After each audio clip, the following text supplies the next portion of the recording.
to 2 customers in Europe saying, Cisco, pay attention. It isn't about selling routers and switches. This is an instant replay of the internet.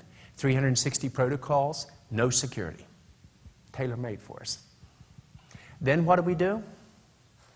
Because of the way we now develop our leaders, not to be an expert in engineering or sales or marketing or finance, but to be a general manager who happens to have an expertise at a point in time in one or the other. We took what I view to be one of the best government affairs people in the world, Laura Ibsen, put her over top of all the smart grid initiatives, gave her a blank check to do this.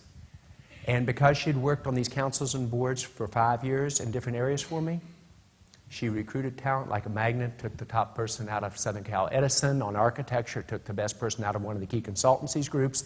We now are the thought leaders and have won all the early implementations.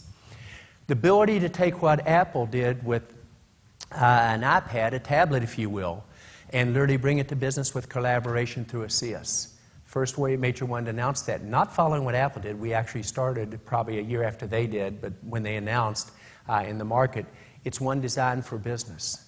When you think about our company, you think about its hardware and software, right? It isn't. We don't use merchant silicon. Now, why that's important is, what is your sustainable differentiation?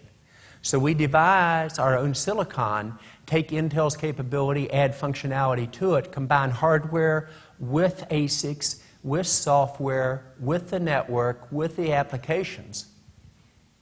And that's like a Microsoft, a Intel, and Dell. So thinking again, sustainable differentiation, not falling in the trap of the balance on it. ASICs cost an average of $5 to $50 million per ASICs. We have 50 efforts going on. Competitive advantage, tough to keep up with and match.